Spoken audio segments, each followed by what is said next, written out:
Bill Maher has never been afraid to criticize his own political side, but this time his comments about the Democratic Party created a much bigger reaction than usual. During his HBO discussion, Maher took aim at the growing divide inside the Democratic Party over socialism, economic policy, and the direction of its younger progressive wing. His message was straightforward. Democrats cannot continue moving further to the left and simply expect voters in the political center to follow them. The discussion also touched on New York politics and the controversy surrounding Zohran Mamdani, whose political ideas have sparked intense debate over socialism, government control, and the future direction of the city. Maher argued that voters should pay attention not only to the labels politicians use for themselves, but also to the ideas they support and the people surrounding them. For Maher, political labels matter because voters deserve to understand exactly what they are being asked to support. Calling something progressive, democratic socialist, or something else does not necessarily change the underlying policies. He also criticized political arguments surrounding private property and home ownership. His concern was that ordinary Americans, including millions of minority homeowners, should not be made to feel that owning a home is somehow part of an oppressive system. Maher then moved into the much larger economic debate taking place across America. He pointed to countries such as North Korea and Venezuela as examples of what he believes can happen when governments move toward heavily controlled socialist economic systems. His argument was that history has already given the world examples that should not simply be ignored. But Maher also acknowledged something important. Young Americans are not becoming attracted to socialist ideas for absolutely no reason. They are frustrated. Rent is expensive. Groceries cost more. Housing has become increasingly difficult to afford, and for many young people, buying a home can feel almost impossible. Wages have not always kept pace with the rising cost of living, while everyday expenses continue to place pressure on working families. Maher recognized that frustration, but his argument was that being frustrated with capitalism does not automatically mean socialism is the correct answer. Instead, he believes Democrats should focus on solving the economic problems facing younger Americans without abandoning the basic principles of a market economy. And that is where his criticism of his own party became even sharper. Maher mocked some of the culture surrounding democratic socialists, including political conventions where issues such as applause, sensory sensitivity, and strong fragrances became part of the conversation. His point was not simply to make people laugh. He was making a larger political argument. According to Maher, Democrats risk becoming disconnected from ordinary voters when political movements become more focused on internal ideological rules and political culture than on the everyday problems Americans are actually experiencing.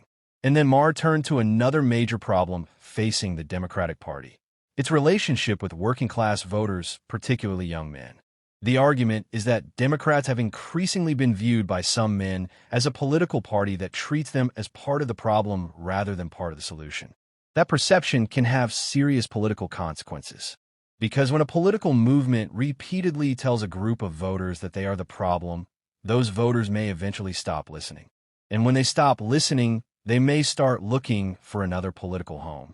Maher also pointed toward recent election results as evidence that moderate Democrats can still compete in areas that strongly support Republicans. For him, this creates an obvious question. What kind of Democratic Party does America actually want? One possible direction is a party that continues moving further toward progressive and socialist policies. Another is a party that attempts to move closer to the political center and rebuild its relationship with working class, moderate, and independent voters. Maher believes Democrats need to seriously consider that choice. And this is exactly why his comments received so much attention. Maher is not a conservative commentator attacking Democrats from the outside. He has spent decades identifying as a liberal and criticizing conservative politics. So when someone like Maher turns the criticism toward his own political side, the message can have a very different impact. People may disagree with his conclusions, but they are still forced to consider the argument. And the central question he is raising is difficult to ignore. Have Democrats moved too far away from the voters they once depended on? Have they allowed the loudest voices within the progressive movement to define the entire party?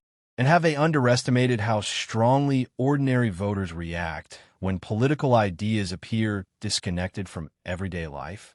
These questions are becoming increasingly important as Democrats try to rebuild their coalition. The answer, of course, will not come from Bill Maher alone. It will come from voters. Working-class Americans will decide. Young voters will decide. Independent voters will decide. And the people who feel politically homeless will ultimately decide which direction the country takes. If Democrats continue ignoring concerns about housing, wages, inflation, public safety, economic opportunity, and the political alienation of young men, Maher believes the party could pay a serious political price. That does not necessarily mean abandoning progressive ideas entirely. It means finding a way to communicate those ideas to people who do not live inside political bubbles. Because elections are not won by convincing only the most enthusiastic members of your own movement. They are won by convincing people who are uncertain, frustrated, independent, and sometimes completely uninterested in political ideology. And that may be the biggest lesson behind Maher's criticism. The Democratic Party is facing a debate that goes far beyond one politician, one city, or one television monologue. It is a debate over the identity of the entire party.